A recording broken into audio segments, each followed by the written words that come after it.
الحمد لله رب العالمين والصلاة والسلام على سيد الأنبياء والمرسلين وعلى آله وصحبه أجمعين أما بعد. محترم سامعین اسلامی بھائی، حرام کام کے نقصانات.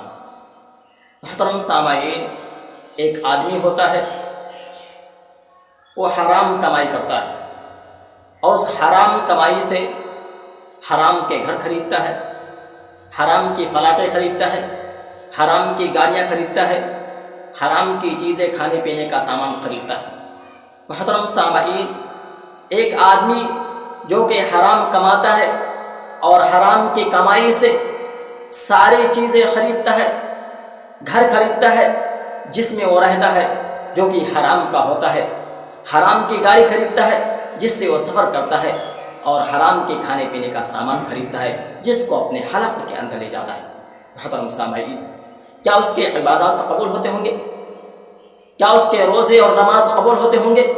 محترم سامعین، حدیثوں کے اندر آتا ہے کہ اگر کوئی شخص 100 درہم کا ایک لباس خریدتا ہے اور اس لباس کو پہنتا ہے، اپنی جسم کو ڈھکتا ہے، اور اس لباس میں حرام کا 1 درہم شامل ہو جائے، تو وہ کپڑا، وہ لباس جب تک اس کے جسم پر رہے گا اس کی نماز قبول نہیں ہوگی، اس کے عبادات قبول نہیں ہوں گے، اس کے روزے قبول نہیں ہوں گے.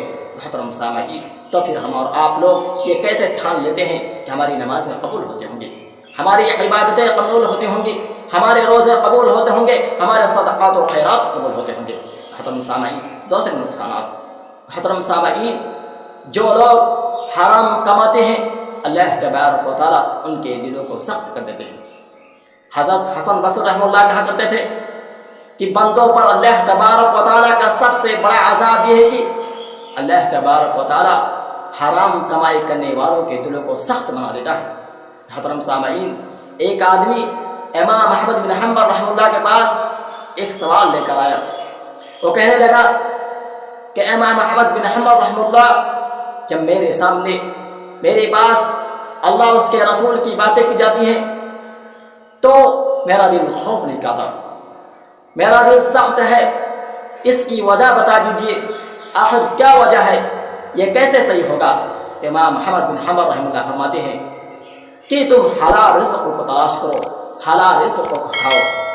اس شخص نے یہی سوال 2 عالموں سے اور پوچھا تو ان لوگوں نے کہا کہ تم زیادہ سے زیادہ اللہ تبارک و تعالیٰ کا ذکر کیا کرو. اس شخص نے کہا کہ میں نے یہی سوال امام احمد بن حنبل رحمہ اللہ سے کیا تھا تو انہوں نے بتلایا تھا کہ تم حلال رزق کو تلاش کرو اور حلال رزق کو کھاؤ.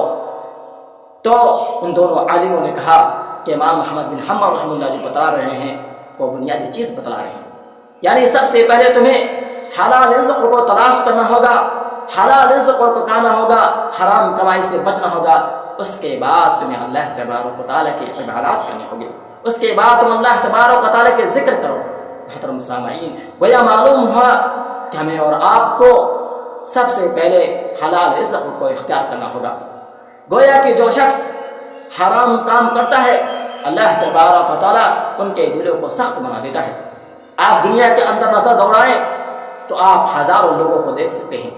بہت سے اس دنیا کے اندر بہت سے مالدار ہیں جو اپنے آپ کو غنی کہتے ہیں، بہت سے امیر تر انسان ہیں، لیکن آپ اگر ان کے دلوں کو جھانک کر دیکھیں گے تو ان کے دل سخت ہیں.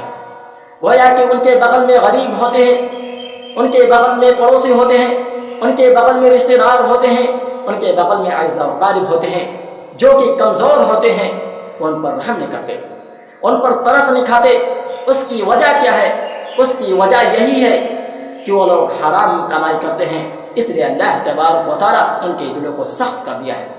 حضرت حسن بصری رحمہ اللہ فرماتے ہیں کہ اللہ تبارک و تعالیٰ کا سب سے بڑا عذاب بندوں کے اوپر یہ ہے کہ اللہ تبارک و تعالیٰ ان کے حرام کمائی کی وجہ سے اللہ تبارک و تعالیٰ ان کے دلوں کو سخت کر دیتا ہے.